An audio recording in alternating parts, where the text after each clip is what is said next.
effectivement, on poursuit cette série, dernière séance de la saison, avant de recommencer, avec la réalisatrice et actrice Aïssa Maïga, que je suis très heureux de recevoir et à qui j'ai demandé de se prêter à cet exercice que vous commencez à connaître, l'idée simple qui consiste à faire la liste des 10 livres qu'on emporterait sur une île déserte. Et idée simple, mais pas forcément facile à réaliser, si j'en crois les derniers échanges que nous avons eus avec Aïssa. Aïssa Maïga et je le disais, actrice, elle est aussi réalisatrice. Elle était occupée beaucoup ces derniers temps à accompagner son dernier film, un documentaire, Marcher sur l'eau, qui a beaucoup tourné en France, mais aussi à l'étranger. C'est ce qui est bien avec les cinémas documentaires aujourd'hui, c'est que leurs auteurs peuvent accompagner les films et rencontrer aussi le public. Aïssa Maïga a joué dans beaucoup de films. Dans un film, elle le sait, qui me tient particulièrement à cœur, qui est Bamako, parce qu'il regroupe des tas de gens importants pour moi et que j'ai rencontrés de façon très différente les uns des autres. Un film d'Abderrahmane Sissako, tourné dans la cour de son père à Bamako. Mais elle a joué aussi dans des films d'Alain Tanner, de Cédric Clapiche, de Michael Haneke, dans l'adaptation pour le cinéma que Dominique Cabrera a fait d'une précédente invitée ici, Maëlys de Kerangal, pour ce livre Corniche Kennedy qui se passe à Marseille. Enfin bref, je ne vais pas faire la liste parce qu'il y a trop de films, et que l'idée aujourd'hui, ce n'est pas tant de parler de cinéma que de parler de littérature, parce que je sais aussi qu'Aïssa Maïga est une grande lectrice. La dernière fois qu'on s'est vu avec un peu de temps, c'était en compagnie d'une grande romancière. Je crois qu'on en reparlera un petit peu plus tard. C'était à Genève, dans un festival de cinéma, mais avec Chimamanda Ngozi Adichie. Et donc voilà, on va commencer, si tu veux bien, Aïssa, et je vais commencer par une question très simple. Est-ce que tu te souviens du premier livre que tu as lu en te disant au fond que ça te permettait d'accéder à un autre monde, comme si c'était une porte qu'on ouvrait, quoi, de s'évader à travers la lecture? Merci d'abord, merci beaucoup de me recevoir. Je voudrais juste faire un tout petit préambule. Je ne sais pas si je suis une grande lectrice. La lecture, la littérature, ça fait partie de ma vie, mais je fais partie des lecteurs, des lectrices frustrées de ne pas avoir le temps de lire assez. Et je me rêve dans une vie parallèle, dévorant beaucoup plus de livres que je n'ai l'occasion d'en lire. Et donc voilà, je suis heureuse de venir partager ces souvenirs de lecture qui sont plus ou moins flous, plus ou moins nets. Mais voilà, je ne me considère pas comme une grande lectrice. Je me souviens assez nettement des tout premiers livres, des tout premiers ouvrages que j'ai lus. Je lisais énormément, je dévorais les romans pour enfants, notamment ceux qui retraçaient des parcours d'enfance maltraités, d'enfants qui avaient besoin de s'échapper du monde barbare des adultes. Je me souviens assez nettement de cette chose que je transgressais, parce qu'à un moment, il fallait bien éteindre la lumière pour dormir, et je me débrouillais pour trouver un ray de lumière sous la porte, ou le matin faire semblant de dormir pendant le plus longtemps possible pour continuer pour rester en fait dans cet univers avec ces personnages et avoir le sentiment de traverser avec ces jeunes héros des parcours difficiles et des parcours qui étaient aussi des parcours de résilience. Donc il y avait, ça paraît très vieux maintenant, un bon petit diable. Je pense avoir lu Les Malheurs de Sophie, mais je ne m'en souviens pas. Plus tard, j'ai lu évidemment le journal d'Anne Frank. Encore plus tard, des récits. Alors, il y a le titre d'un livre dont je ne me souviens pas, mais l'histoire m'est restée assez nettement. L'histoire de deux jeunes filles. Et le titre, ça y est, je l'ai. L'une est noire, l'autre blanche. Et c'était l'histoire d'une amitié entre deux enfants, deux jeunes filles, en Afrique du Sud, au temps de l'apartheid. mon ami Frédéric. Voilà, il y a eu comme ça plein de récits qui m'ont vraiment marqué et qui m'ont, je pense, aidé à comprendre que derrière la souffrance, il y avait aussi il y avait une manière de s'échapper. Pourtant, je n'ai pas eu qu'une enfance malheureuse, loin s'en faut, mais certaines épreuves sont venues percuter mon existence et ont fait de la lecture vraiment un radeau. C'était une sorte de refuge pour certains moments d'isolement par rapport au reste de la famille, des amis. C'est un moment de solitude très noble, des moments où j'avais peut-être le sentiment de maîtriser le temps, maîtriser l'usage que je faisais du temps, et le sentiment de s'extraire aussi du monde, de ne plus appartenir, de choisir de ne plus appartenir pendant un temps. Ça, c'est des lectures d'enfance. On sait souvent que ça peut être un moment assez propice au plaisir de la lecture et que parfois, pas toujours, mais parfois, l'école vient un peu perturber ça. Qu'est-ce qu'il en a été pour toi? L'école a toujours été un endroit dans lequel j'ai aimé aller, jusqu'en seconde peut-être, jusqu'au moment où j'ai commencé à avoir besoin de faire ce que je voulais de mon temps. Mais sinon, avant ça, j'étais une élève avide, pas seulement d'apprendre, mais avide de toute la vie sociale qu'il y avait en classe. J'ai toujours été très bavarde, y compris durant les cours.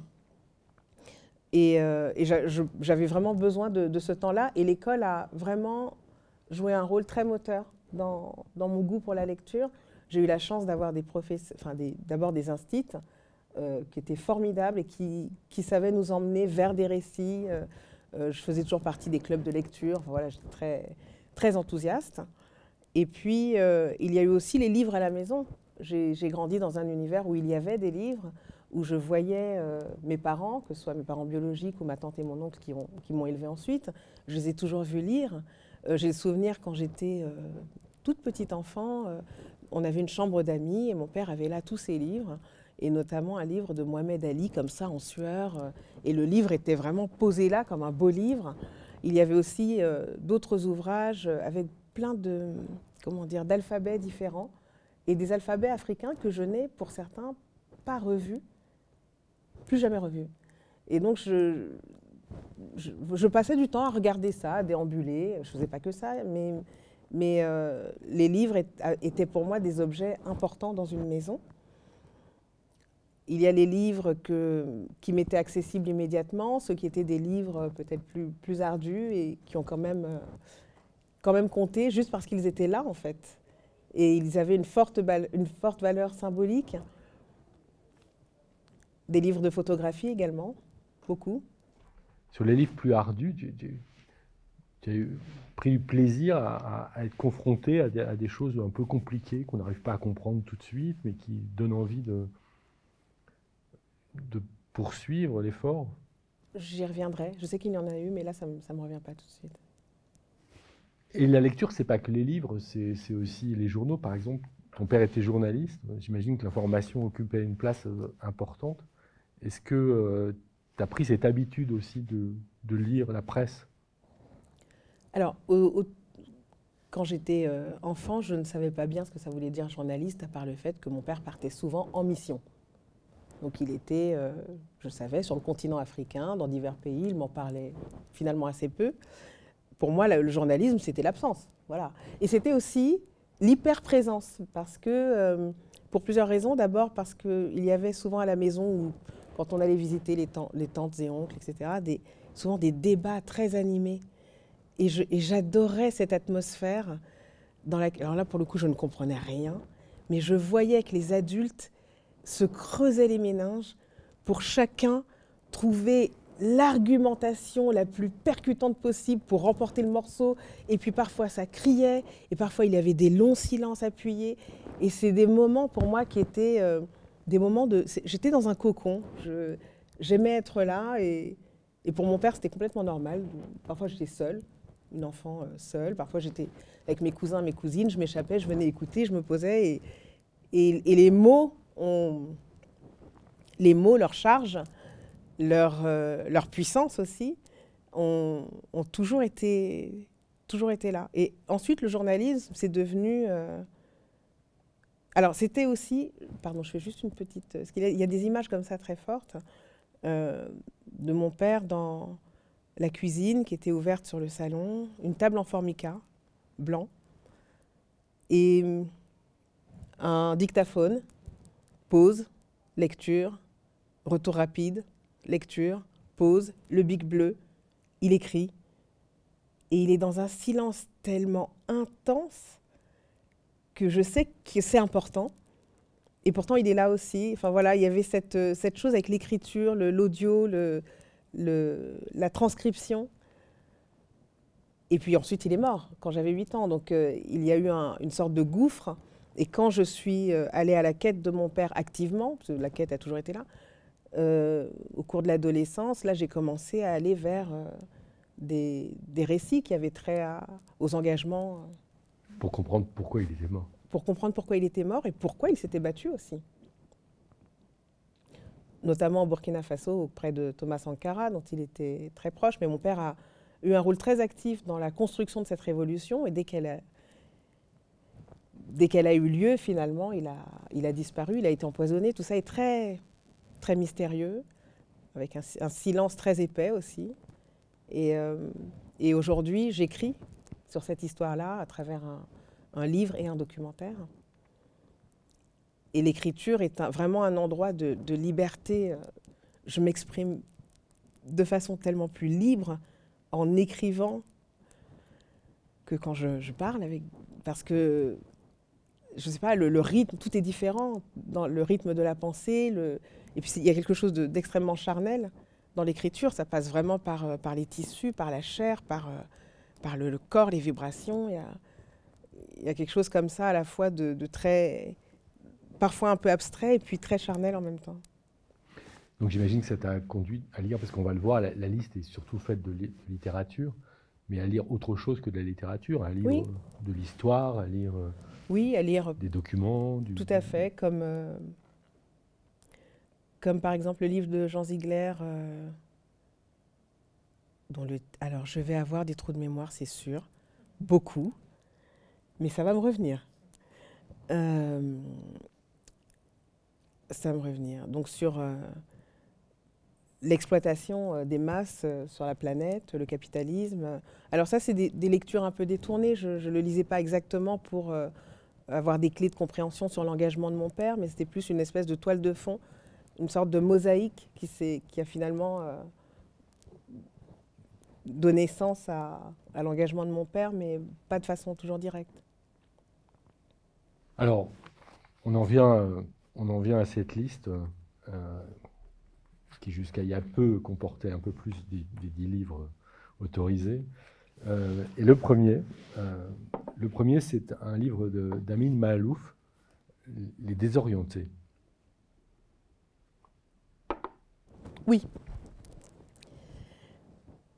Avant Les Désorientés, Amin Maalouf était là, et depuis longtemps, puisque justement, je reviens à cette quête, mon père travaillait dans un journal qui s'appelait, avant de le quitter, Jeune Afrique, et dans cette rédaction, il y avait Amin Maalouf. Et j'avais 13 ans, et un livre, alors je crois qu'il est sorti quand j'avais 13 ans, mais peut-être il avait été publié auparavant, un livre d'Amin Maalouf qui s'appelle... J'étais en train de gagner du temps. L'histoire de ce pape. On complétera. Oui, voilà.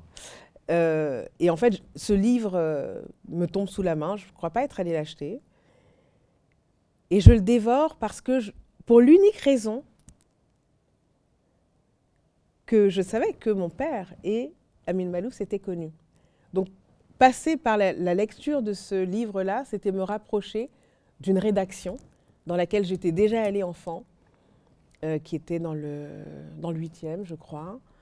Et depuis, j'adore d'ailleurs les rédactions. Et j'ai souvent l'occasion d'y aller en tant que comédienne quand on fait les promos. Et voilà, ces grands open space avec plein de gens qui bossent, comme dans une ruche. Vraiment, ça m'émeut au plus haut point. Et donc, je découvre cet ouvrage d'Amin Maalouf. Et le deuxième livre que je lis de lui, beaucoup plus librement, pas pour aller sur la trace d'eux, en tout cas pas consciemment, c'est Les Désorientés.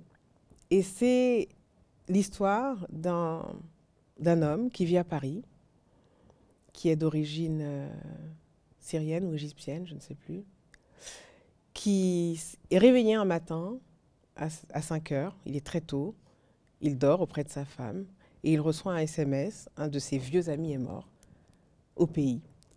Et on lui demande s'il veut bien rentrer pour assister aux funérailles. Et cet homme est en résistance.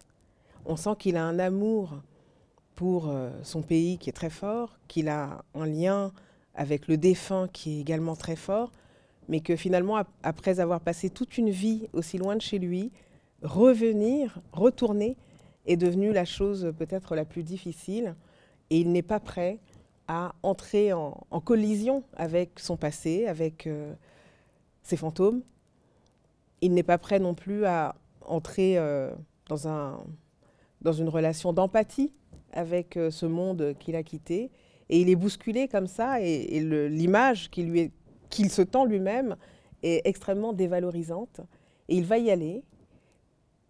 Et c'est un voyage avec un intellectuel du Moyen-Orient qui constate avec beaucoup d'amertume une jeunesse passée, mais aussi et surtout des idéaux qui se sont évanouis.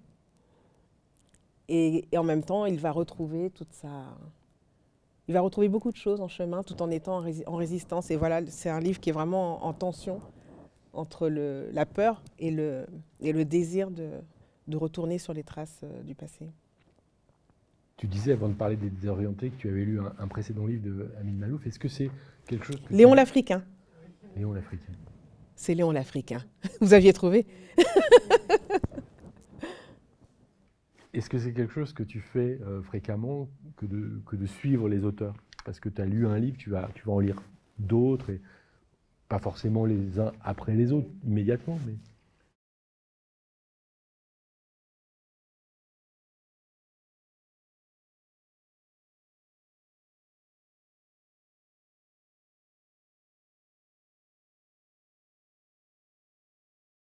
On y reviendra d'ailleurs, mais enfin, à moins que... Non. On peut... Allons-y. On peut... Non, parce que Toni Morrison n'arrivait normalement pas en deuxième sur la liste. C'est quelqu'un dont je citais le nom tout à l'heure, qu'on avait vu ensemble à Genève, Chimamanda Ngozi Adichie, pour non pas pour Americana, mais pour L'autre moitié du soleil, qui est un roman antérieur en fait à ce très grand best-seller qui l'a fait connaître. Oui. Écrivaine nigériane qui a un moment habité aux États-Unis, puis choisit de revenir habiter au Nigeria. L'autre moitié du soleil, c'est un livre qui a fait revivre des choses que j'avais peut-être besoin de ressentir. Une génération dans les années 60 au Nigeria qui s'engage dans l'idée de la construction d'un pays africain debout. C'est une bande d'amis qui est aussi bien dans les petits détails du bonheur quotidien que dans les grands idéaux portés avec énormément de ferveur. Et Chimamanda Ngozi Adichie raconte avec une précision, une acuité et une émotion très grande, les petites choses qui tissent les relations entre les êtres, qui donnent vie, qui donnent corps à, par exemple, un enfant sorti du village qui va devenir boy dans une famille et qui va saisir la chance de sa vie dans cette famille-là de devenir quelqu'un d'autre. Elle sait raconter les affres et les vertiges du couple amoureux. Et elle raconte dans cette petite histoire une histoire plus grande qui est celle du Nigeria et notamment du Biafra.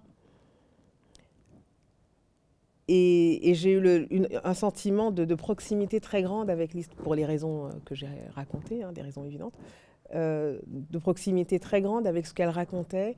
Et j'ai eu vraiment le sentiment d'abord d'être là avec eux, de les voir, de les entendre, de les ressentir. Chaque fois que le livre se refermait, c'est la magie de la lecture. Ces personnes-là étaient avec moi, que ce soit dans le métro ou dans ma cuisine ou sur un plateau de cinéma. Et puis cette faculté qu'elle a de faire revivre une mémoire collective, qui est, je crois, un petit peu tabou quand même au Nigeria, c'est quelque chose qui me ramène à l'envie que j'ai de moi-même être dans une capacité à créer de la mémoire. Chimamanda Ngozi Adichie, c'est une écrivaine, c'est une romancière, poète aussi, mais c'est aussi une intellectuelle au sens d'intellectuelle engagée.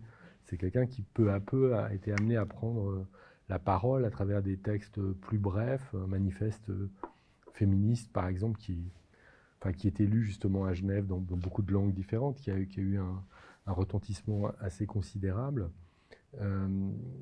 Comment tu perçois cette dimension de certains écrivains, c'est-à-dire pas simplement comme auteurs de littérature, mais ceux qui décident, et ce n'est pas le cas de tous, de profiter peut-être d'une notoriété pour faire entendre des messages politiques, quelles que soient ces politiques d'ailleurs, elles peuvent toucher différents domaines.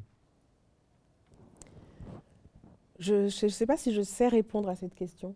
Peut-être que je peux la ramener à la question de l'artiste, plus qu'à la question de l'écrivain ou de l'écrivaine. Je me débat depuis très longtemps avec cette question-là. Quel est le meilleur engagement? Quelle est la meilleure forme d'engagement? Est-ce qu'il faut tout mettre dans une œuvre uniquement, sans la commenter et sans s'adresser au monde autrement que par l'œuvre elle-même? Est-ce que finalement, ce n'est pas ça qui est le plus efficace, qui va laisser le plus de traces?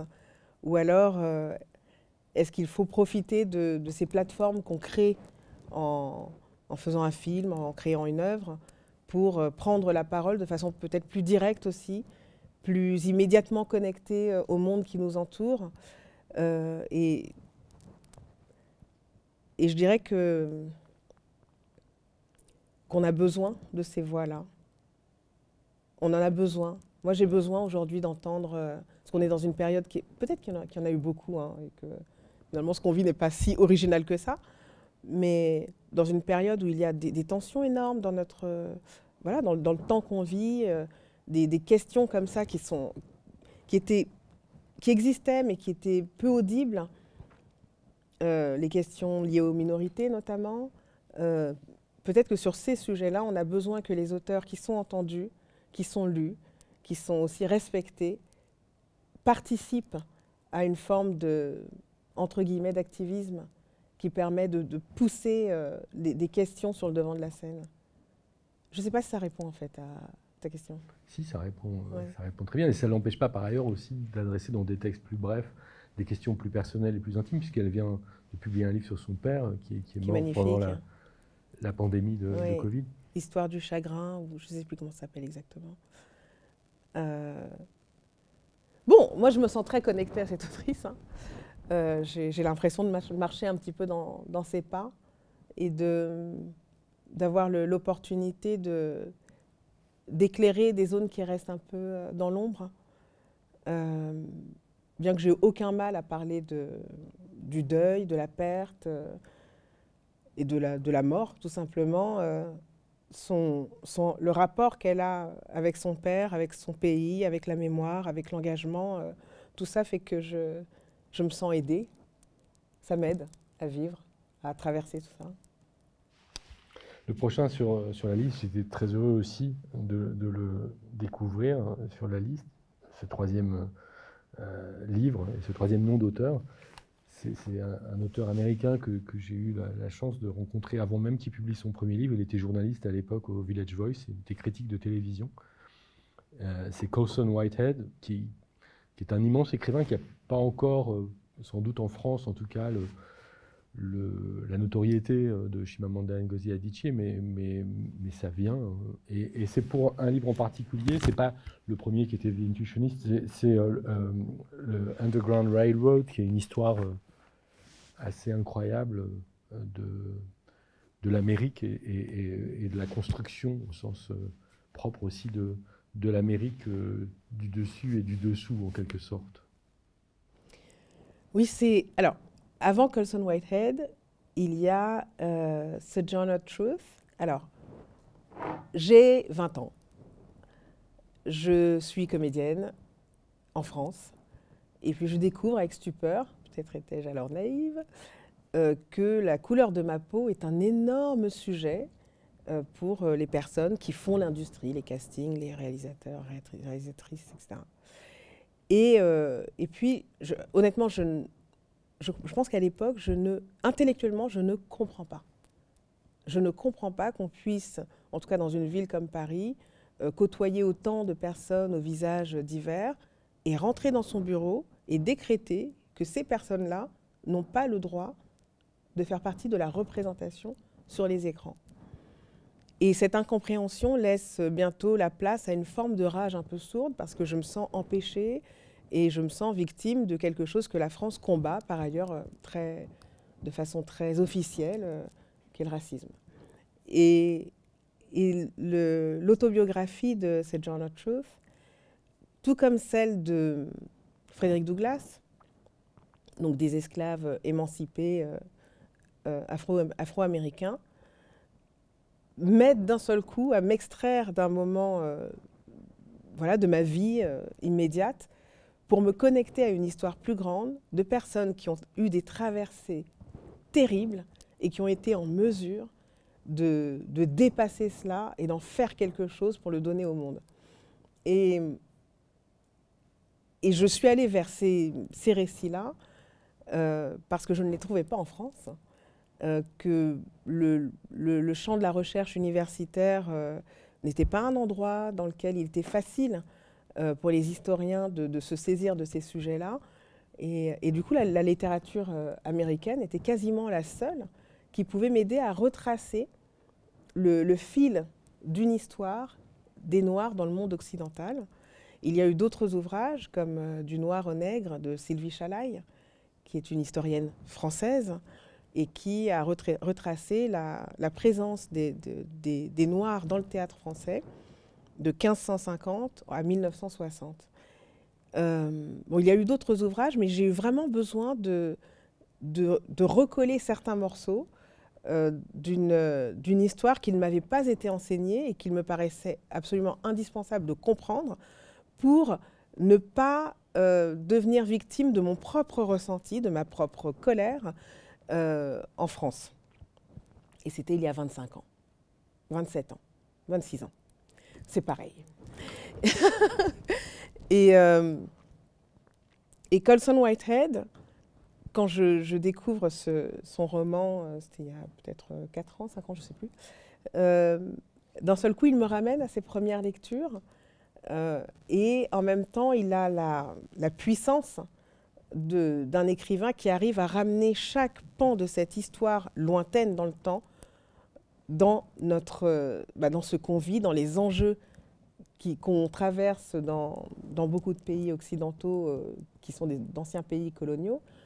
Et je suis subjuguée par la façon dont il met à nu l'inconscient américain, notamment esclavagiste, et la façon dont cet inconscient est totalement relié à ce que nous traversons aujourd'hui, avec une histoire qui est épique. J'aime aussi ce genre de récit. Et voilà. Et j'ai pas vu la série. Parlais ah, moi non plus. Tu parlais de couleur de la peau. Colson Whitehead est l'auteur de Apex aussi, qui a un livre sur l'industrie des pansements aux États-Unis et les nuances de pansements selon la couleur de la peau. Voilà, il n'y a que lui pour se saisir d'une question d'économie et de marketing comme ça et en faire un roman. C'est une question dont s'est saisi Rokhaya Diallo il y a quelques années en France Et ça a été terrible. Ça a été... aux États-Unis, on appelle ça un backlash. On commence à appeler ça comme ça en France aussi. Il y a eu une incompréhension à accueillir, juste à entendre. Peut-être même simplement écouter ce que veut dire l'effacement dans une société. Alors, il y a les grands sujets de l'effacement, mais il y a aussi les petits détails du quotidien. Et cette histoire de sparadrap, hein, de sparadrap qu'on ne trouve que de couleur chair, mais comprendre de chair blanche, c'était à mes yeux un élément censé être anecdotique, et qui l'est peut-être, hein, d'une certaine mesure, mais qui raconte énormément de choses sur l'économie, sur la représentation. Et ce Sparadrap-gate qu'on a connu en France, c'était il y a peut-être 5 ans, 6 ans, c'était il y a très peu de temps. Donc nous sommes en 2022, bon, on était largement au-delà du millénaire. Et parfois, on constate avec surprise que les crispations demeurent entières. Et il y a cette chose à combattre qui est le silence d'abord et le déni. Sur cette question de la représentation, c'est moi qui ai apporté un livre. Noir n'est pas mon métier, c'est un livre dont tu as eu l'idée, en fait.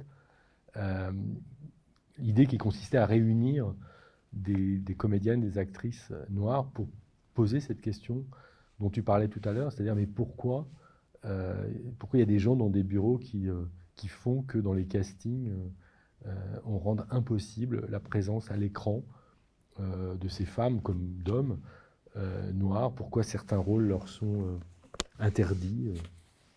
C'est vrai qu'on a le sentiment qu'il y a une certaine spécificité française à cet égard. En tous les cas, la situation me semble assez différente au Royaume-Uni ou aux États-Unis. Alors, oui et non. Alors, ce livre, il a été publié en 2018. Nous l'avons écrit à 16. Chacune s'est saisie de son propre récit. Et c'était important pour moi, l'idée de porter une parole collectivement. J'ai, et d'autres aussi, pris la parole depuis plus de 25 ans, souvent à l'occasion de promotion de films, parfois à l'occasion d'un numéro spécial, Télérama, Marie-Claire ou autre, sur la question... Parfois lors d'une cérémonie des Césars. Oui, alors ça c'est venu après. Ouais. Mais pendant tout ce temps-là, j'avais été quand même très patiente, très optimiste, et j'ai constaté petit à petit d'abord que je m'épuisais, que ces prises de parole-là étaient entendues, c'était audible, parce que voilà, une actrice qui parle de son métier finalement, et qui explique qu'elle n'a pas assez de rôle, bon, c'est quelque chose qu'on peut entendre, qu'on accepte.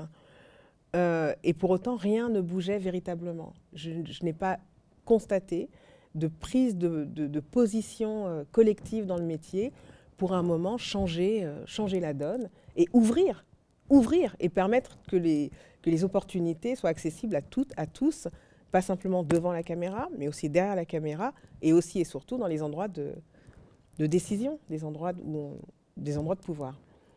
Et ce livre, il arrive donc en 2018, au tout début de la vague MeToo. Il est vraiment porté par nos récits, par la véracité de nos récits, parce que voilà, une actrice qui raconte son parcours, on peut penser que c'est anecdotique, mais 16, bon, ça commence à faire beaucoup, sachant que j'aurais pu en inviter, si on m'avait laissé la possibilité de le faire, beaucoup d'autres. Et le livre a été très bien accueilli par la presse énormément, par le public également, il s'est bien vendu. Et le livre a été vraiment, je crois, en fait, trop bien accueilli. C'est-à-dire que, bon, ben voilà, on l'a accueilli, c'était bien, maintenant, business as usual. Et au-delà de ce livre, j'avais l'envie de faire un documentaire pour aller au-delà des témoignages.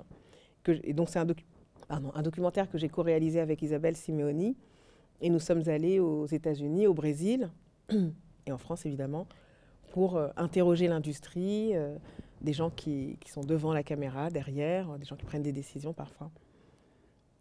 Et c'est vraiment ce documentaire finalement qui a tout changé, parce que là j'ai eu une méthode qui ne reposait plus uniquement sur mon ressenti, mais j'ai épluché tous les rapports du CSA depuis 2000 jusqu'à 2018.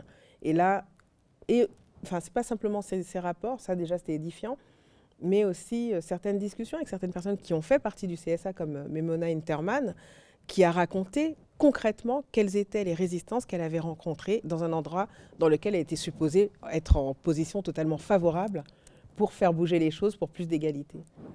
Et donc, s'il faut parler des Césars, je ferai très brièvement cette prise de parole qui a créé autant d'adhésions que de rejets.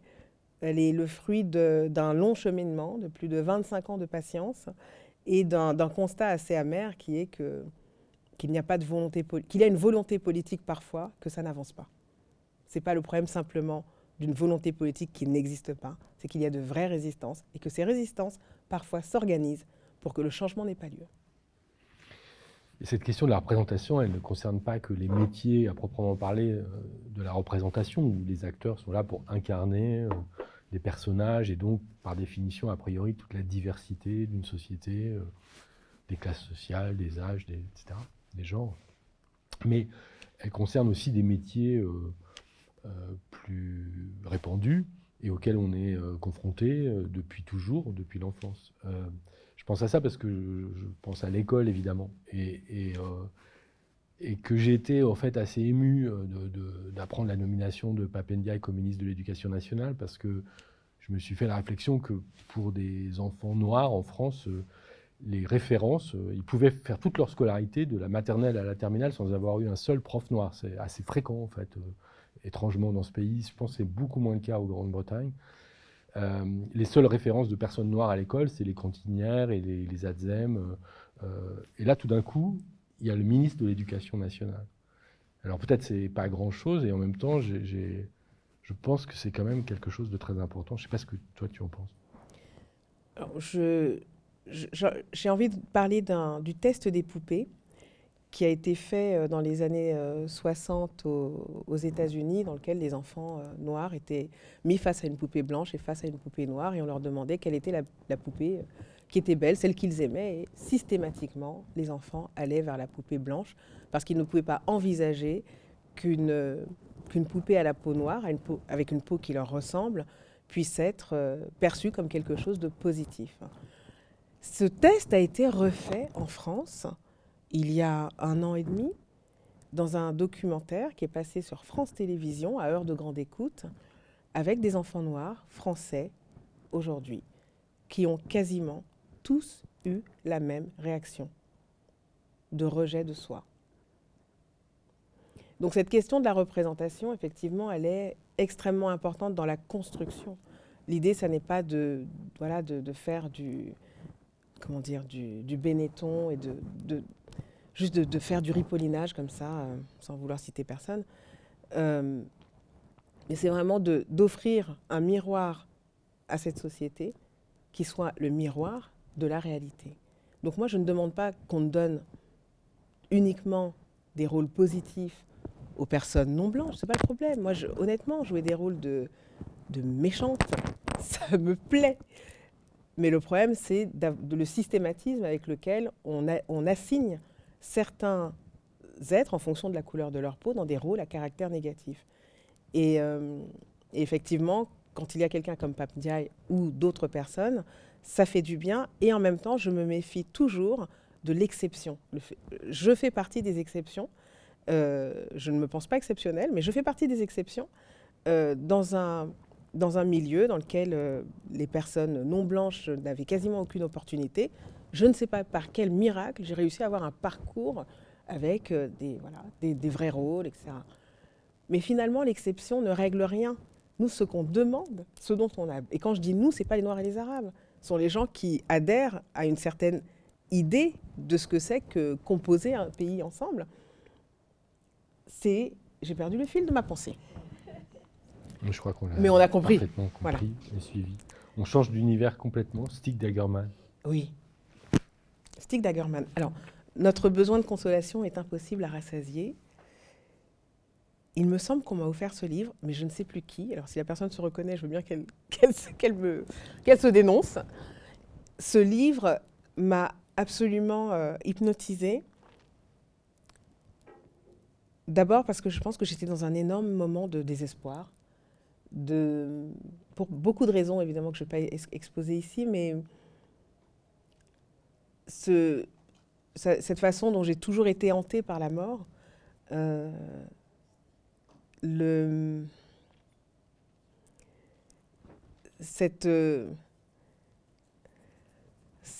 ce rapport à la survie, en fait, émotionnelle, c'est quelque chose qui a toujours été là, mais qui n'est pas très visible, je crois, chez moi. Parce que je suis aussi par ailleurs, enfin voilà, on est tous multiples, et je suis aussi par ailleurs quelqu'un de très, très léger.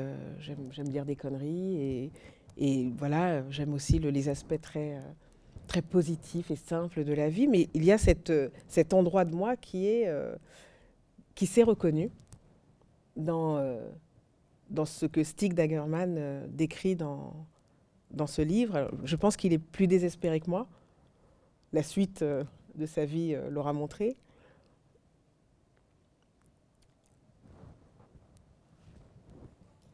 Voilà. Mais c'est un livre que j'ai lu et relu et beaucoup offert. Je ne l'offrirai plus aujourd'hui. Pourquoi? Parce que j'ai l'impression finalement que c'est un peu intrusif. Je ne sais pas pourquoi, mais c'est un livre qui est tellement, qui a une part tellement sombre que je sais pas, je n'assumerai peut-être plus de... Tu n'oserais plus. Ouais. Peut-être que c'est pas ce que j'ai envie de partager finalement, sauf avec ceux qui l'ont déjà lu. Il faut qu'ils y aillent tout seuls. Voilà. 5e titre sur la liste. Alors là, c'est pas de la littérature. C'est le seul, d'ailleurs, je crois, sur la liste qui n'est pas de la littérature. C'est un livre de Cheikh Anta Diop, qui est un grand intellectuel sénégalais. L'université à Dakar porte son nom maintenant. Un livre qui s'appelle Nation nègre et culture. Oui, alors dans ce désert de... En fait, être une enfant et une jeune adulte d'origine africaine en France, c'est recevoir des kilotonnes d'informations, et très souvent négatives, vis-à-vis du continent auquel on est plus ou moins relié. Moi, j'ai été élevée dans une famille dans laquelle la fierté était vraiment... franchement, je ne connais pas de peuple plus chauvin que les Songhai, qui sont une ethnie minoritaire du Mali. Et cet héritage voilà, dans lequel j'ai baigné a, je pense, m'a permis d'être toujours debout, en fait. Je n'ai jamais totalement intériorisé toutes ces valeurs négatives qui m'étaient envoyées. Et avant de lire Nation nègre et culture, je crois que c'était dans l'ordre, j'avais lu un roman, d'ailleurs j'aurais pu le mettre dans la liste, qui s'appelle Les tambours de Gao, qui a été écrit par un auteur martiniquais, français, qui s'appelle Roland Brival. Les tambours de Gao se passent dans l'Empire Songhai, donc c'est pour ça qu'il était dans la bibliothèque familiale, dans Feu l'Empire Songhai. Donc ça se passe en 1550, quelque chose comme ça. Anselme d'Isalguier, qui est un noble totalement désargenté, va s'embarquer avec une colonne de croisés qui va se retrouver en Mauritanie. Ils vont être décimés. Il est seul survivant. Il est capturé. On lui fait traverser le Sahara. Il est blond aux yeux bleus. C'est un païen. C'est un esclave. Il est revendu comme tel. Et c'est l'histoire de cet homme qui va découvrir un empire, une civilisation, l'histoire avec un grand H africaine finalement. Et Anselme d'Isalguier a véritablement existé. Il y a des traces de lui et de 2 personnes qui l'ont suivi à l'époque. une princesse son rail. Bon, tout ça est très très romanesque, hein. Et puis un médecin, Ben Ali, dont on retrouve des traces à la Bibliothèque nationale, puisqu'il aurait sauvé le dauphin du roi de France à l'époque. Et donc ces traces de l'histoire africaine, j'en ai vraiment eu besoin également pour... d'abord parce que je ne les avais pas rencontrées durant mon parcours scolaire. Peut-être que si j'avais décidé d'aller vers certaines études, ça aurait été le cas, mais en tout cas, ce n'était pas une histoire qui était suffisamment vulgarisée pour que j'y ai accès comme ça, de manière facile. Et Cheikh Anta Diop, qui est donc à la fois un chercheur et un écrivain, a adressé au monde africain et également au monde occidental le fruit de ses recherches qui l'ont mené à retracer la généalogie des différentes histoires du continent africain. Et c'est un livre que je relirai, sans doute, parce que... peut-être parce que pour moi, il est comme une sorte de... J'aime pas tellement ce mot pour décrire ça, mais comme une sorte de Bible, une sorte d'ouvrage de référence dans lequel je vais pouvoir aller puiser, aussi bien pour ma curiosité, mais aussi pour peut-être aller chercher des traces pour construire des récits pour le cinéma. Et il en parle dans ce livre-là. Il parle du fait que les recherches qu'il fait, elles ne sont pas adressées uniquement au monde intellectuel, mais elles sont faites aussi pour la jeunesse et pour les artistes qui auront envie un jour peut-être de reconstituer cette histoire pour la montrer dans des films ou des séries. Tu crois que les choses ont changé depuis l'époque où tu étais à l'école et où finalement il n'y avait absolument aucune place pour ces auteurs, ni même pour tout simplement l'histoire de l'Afrique. On a un président de la République il n'y a pas si longtemps qui nous expliquait que l'homme africain n'était pas assez entré dans l'histoire. L'idée aussi que c'est un continent de culture orale. Tout à l'heure, tu parlais de ces alphabets inconnus. Ça en dit long sur aussi la peu de place qu'on leur laisse, alors que c'est un continent de l'écriture, où l'écriture s'est inventée, où il y a une histoire écrite très longue, mais on n'en a pas vraiment idée quand on fait ses études en France. Et on parlait de représentation tout à l'heure. La place laissée aux intellectuels africains en France est bien pauvre. Dans cette série, on a eu la chance d'avoir Achille Mbembe. Peut-être qu'aujourd'hui, Achille commence à incarner une certaine notoriété. Peut-être pour la première fois depuis bien longtemps, on a un intellectuel africain, mais c'est pas grand-chose quand même. Il y a des endroits où ces vides sont comblés de façon très, très puissante, enfin peut-être même inarrêtable. Je pense à quelqu'un qui est dans la salle notamment, qui fait un travail incroyable. Et ton nom m'échappe là tout de suite, j'ai honte. C'est Histoire Crépue. Voilà, Histoire Crépue, si vous avez Instagram, allez-y. C'est un exemple très fort parmi d'autres de quelqu'un qui, grâce aux nouveaux médias, aux réseaux sociaux, ouvre une fenêtre de perception quasiment nouvelle en s'emparant de faits historiques, en s'emparant aussi de débats actuels pour les décortiquer, peut-être les déconstruire ou resituer certaines notions qu'on a oubliées ou qu'on méconnaît. Et en fait, ces endroits-là, pour moi, sont très importants parce que c'est des endroits de liberté politique, intellectuelle, mais aussi de liberté créatrice, de liberté de ton. Sont des médiums qui sont vus partout. Et là, aujourd'hui, on est dans un moment où certains et certaines arrivent à abolir des frontières qui, auparavant, étaient des murs infranchissables.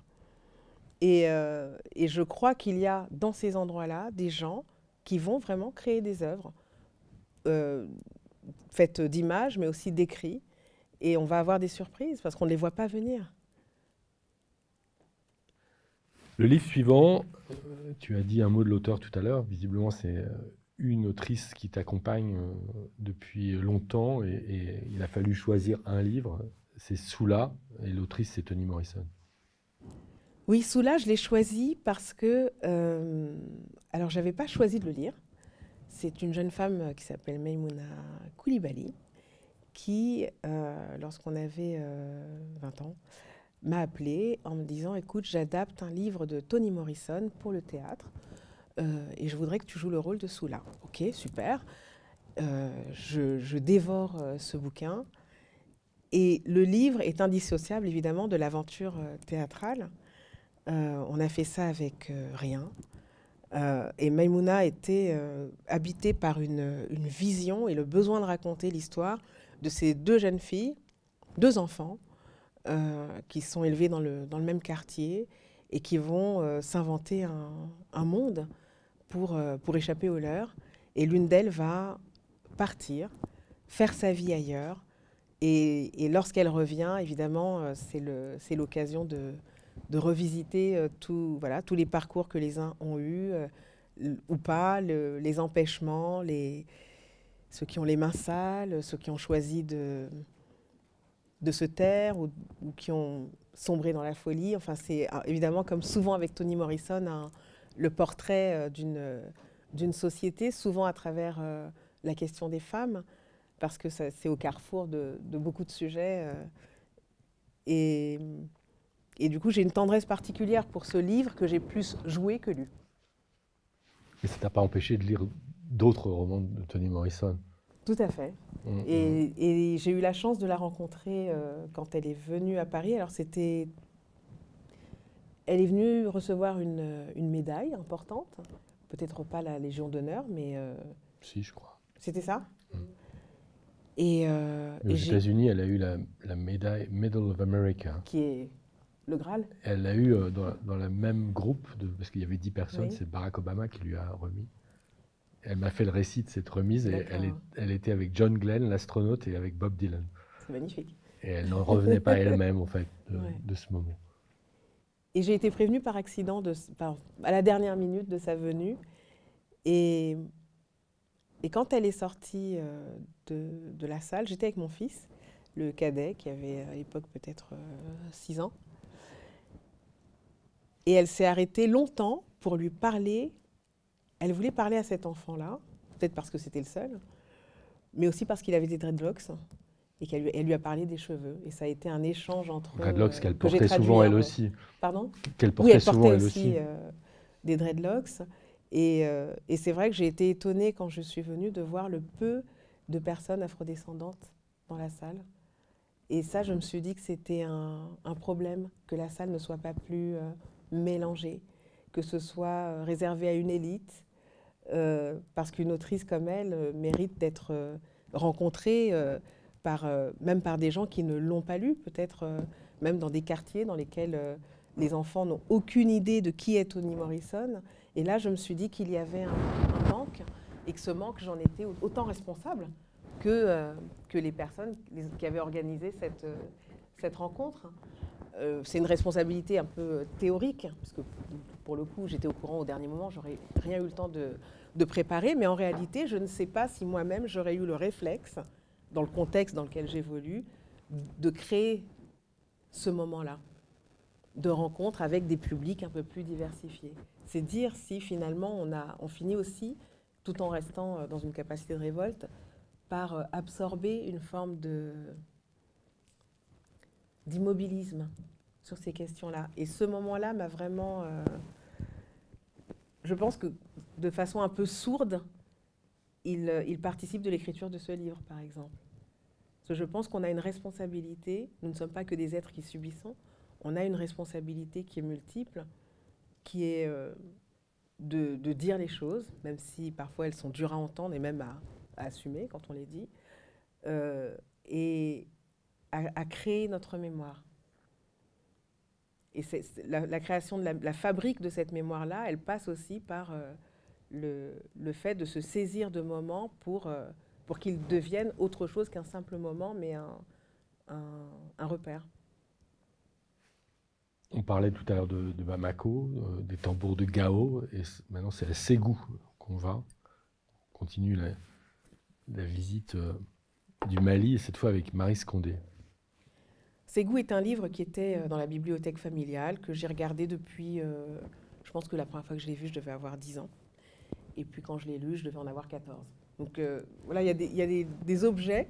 Avant d'être un livre, c'était un objet. Voilà, c'est une tranche avec un titre, une couleur, je crois que c'est bleu. Et je ne me sentais pas concernée, alors que je savais très bien où se situait Ségou, puisque je viens du Mali et que c'est une ville du centre du Mali. Et je n'en ai pas beaucoup de souvenirs. Mais je sais que c'est un livre qui a énormément compté. Et dans la... Comment dire? Il y a des livres qui sont vraiment très, très nets, dont le souvenir est très, très net, et d'autres qui sont très flous, et pourtant ils ont une importance assez grande. Et ce dont je me souviens, alors je ne l'ai pas relu, hein, même pour... de toute façon, je n'aurais pas eu le temps, clairement, mais je me souviens que ce qui a compté à l'époque pour moi, c'était le fait d'abord que ce soit une saga familiale. Je pense que dans la construction de l'enfant que j'étais, j'avais besoin d'avoir des récits de famille qui s'inscrivent sur la durée. Il y a le fait que c'était l'histoire d'une fratrie, 3 garçons. Les 2 premiers, je ne sais plus quel était leur destin. Et le 3e a été capturé, a été emmené aux États-Unis, réduit en esclavage. Et quelque part, j'ai le sentiment, pour revenir à la question de la mémoire, qu'il y a un endroit un peu béant. Marie Scondé est encore vivante. Elle a un âge très avancé. J'ai essayé un moment, il y a 3 ou 4 ans, juste avant la pandémie, de créer quelque chose, un moment, une rencontre, etc. Ce n'était pas possible de son côté. Et je me suis dit, là aussi, il y a un manque. En fait, nous avons des trésors nationaux qui n'appartiennent évidemment pas qu'aux Noirs en France. C'est une grande écrivaine française qui est de la Guadeloupe, je crois. Et quelque part, on est... alors même qu'on manque de référents, on est dans une incapacité à véritablement créer l'espace pour qu'ils puissent l'investir au-delà même de leur œuvre. Je ne sais pas si Toni Morrison serait devenue Toni Morrison. Je ne sais pas, c'est une question. Hein. S'il n'y avait pas eu autour d'elle des personnes, des entités qui avaient pris cette chose en main pour lui créer cet espace-là. Si elle n'avait pas eu la possibilité de devenir dans les années 70 à New York une éditrice d'abord. C'est vrai. On pourrait aussi comparer avec l'édition française. Tu disais que tu n'avais pas relu. Est-ce que relire, c'est quelque chose que tu fais avec certains livres que tu aimes particulièrement ou c'est plutôt rare? Alors, voilà, dans un monde parallèle, je suis une grande lectrice. J'ai failli faire un lapsus. Et je cours après le temps. Je ne m'en plains absolument pas. Hein. Voilà, je suis pleine de projets et de choses qui s'entrechoquent, etc. Et ça me plaît aussi beaucoup. Mais aujourd'hui, alors c'est peut-être l'âge venant, je sais qu'il faut que je m'organise autrement pour avoir pour retrouver une forme d'élasticité. Parce que là, les choses se figent les unes après les autres. Et dans ce rythme-là, je n'ai pas le temps de lire suffisamment. Et encore moins le temps de relire. Et je pense qu'on ne peut finalement pas être dans la pleine capacité capacité créatrice si on ne laisse pas du vide. Surtout quand il s'agit de lire des gros romans comme le prochain, 100 ans de solitude. Oui. Alors, 100 ans de solitude, ça m'a... Alors, quasiment tout le monde a lu... Enfin, beaucoup de gens ont lu ce livre. Et ça m'a ramené au caractère totalement dysfonctionnel à la famille, qui pour moi est le lieu du dysfonctionnement, même s'il y a de très belles familles.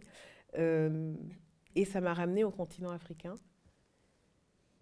tout en et je ne le savais pas à l'époque, c'est plus tard, tout en me confrontant à mon désir secret d'écriture, avec lequel je me suis énormément torturée, jusqu'à ce que je comprenne que, en fait, l'écriture était pour moi quelque chose de relié à la mort, et que c'est pour ça que je n'arrivais pas à y aller, je n'arrivais pas à aboutir les projets que je commençais. Et aujourd'hui, enfin, pas tout de suite, parce que j'ai d'autres projets, mais j'ai l'intention de relire 100 ans de solitude pour réapprivoiser cette pulsion, ce besoin d'écrire, parce que je pense qu'un jour je vais me confronter à réellement à cette forme. Est-ce que est-ce que 100 ans de solitude appartient à une catégorie particulière de livres qui suscite ça, c'est-à-dire l'envie d'écrire Est-ce qu'il y en aurait d'autres? Alors, je le relie complètement à Richard Wright. Pourtant, c'est des noms absolus. Enfin, il n'y a pas beaucoup de liens entre ces deux romans. Mais peut-être parce que c'est des romans qui, moi, me racontaient que l'auteur était en train de se mettre à nu. Mais je pense que ce qui me ramène à quelque chose de l'ordre de la famille et de l'Afrique et du désir d'écriture, c'est la place de la magie dans le roman. Puisque dans la famille d'où je viens et dans l'ethnie d'où je viens, l'invisible tient une place très importante. Pourtant, j'ai grandi en France et voilà, j'ai pas passé mon temps dans des cérémonies de trance. Mais la seule fois où j'y ai assisté, j'avais 6 ans. C'est un oncle qui, pourtant, n'avait pas le droit de le faire, qui m'y a emmené. Et j'ai enfin su, c'était donc au Mali, où j'étais en vacances, et j'ai enfin su à quoi correspondaient les sons que j'entendais tous les jeudis soirs, qui était une musique très caractéristique. C'était un peu la messe, en fait. Le jeudi soir, les gens allaient au holei, le holei horei, qui est la cérémonie de trance au cours de laquelle les ancêtres ou les entités, en tout cas invisibles, viennent délivrer des messages. Et ça, c'est un exemple parmi d'autres de faits religieux ou de croyances ou de rapports, en tout cas, à l'invisible, à la mort, à l'au-delà, et aux morts, que j'ai finalement assez peu eu l'occasion de partager dans mon monde européen, occidental, et même au sein de ma famille ici. Et je pense que si le roman de Gabriel Garcia Marquez me marque autant et continue à m'entêter alors que j'ai lu aussi il y a longtemps, c'est parce que c'est sans aucune comparaison, évidemment, il me ramène à l'idée que je dois aller dans cet endroit-là qui raconte à la fois la famille dans ses dysfonctionnements, l'invisible et la liberté créatrice que je ressens d'une manière, que je ne ressens de cette manière-là que dans cette phrase, je ne vais jamais la finir, que je ressens uniquement à travers la littérature. Ouais. L'avant-dernier livre de la liste, on a parlé de son frère brièvement tout à l'heure, c'est un livre de Marine Diaye, 3 femmes puissantes. Oui, alors je ne sais pas pourquoi j'ai choisi 3 femmes puissantes, parce qu'après une fois que je lis... Enfin bon bref, ça c'est... Mais c'est dur de choisir... Ça aurait pu être quoi? Rosie Carpe, la sorcière? Non, ça aurait pu ne pas être Marine Diaye en fait aussi. Oui. Mais... En fait, je pense que c'est quand j'ai parlé quand j'ai posé dans la liste Chimamanda, le nom de Marine Diaye est arrivé alors que je n'avais jamais fait le lien entre les deux, alors qu'il est évident. Je pense alors qu'elles n'ont pas la même forme d'écriture, la même approche, les mêmes angles, mais elles abordent la question de l'identité contemporaine, d'une façon qui résonne de façon similaire. Voilà, beaucoup de façons dans cette phrase, mais... et c'est un livre qui avait pour... Moi, j'ai un gros coup de barre. Voilà, je dis la vérité. Est-ce que je peux respirer une minute? Bien sûr. prends Voilà. un verre d'eau. Je vais en profiter aussi.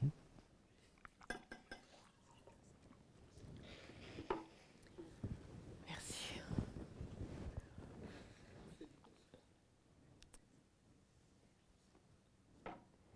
Et ce livre, je l'ai lu avant de savoir qu'il avait pour, enfin, qu'il était supposé être adapté au cinéma.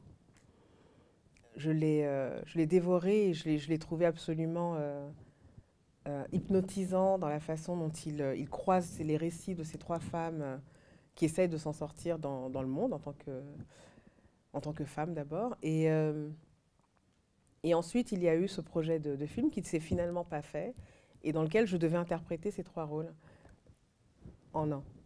Et donc, c'est un livre que j'ai beaucoup décortiqué, mais du point de vue de l'actrice. Donc, c'est pas. Qui devait réaliser ce film? Alors, il s'appelle. Oh, j'ai honte. Alors, c'est un metteur en scène français qui a mis en scène une pièce de Marine Diaye qui s'appelle Les Grandes Personnes, dans laquelle j'ai joué. Et son nom va me revenir. Il faut vraiment que je prenne des vacances. Et en fait, lire, parce que en fait, je lis énormément en tant qu'actrice, donc que ce soit des scénarios ou des pièces ou toute la documentation que je vais chercher pour construire les personnages, mais c'est évidemment une autre forme de lecture qui ramène toujours à la transposition. Donc Comment ça se lit un scénario d'ailleurs? C'est pas facile à lire un scénario.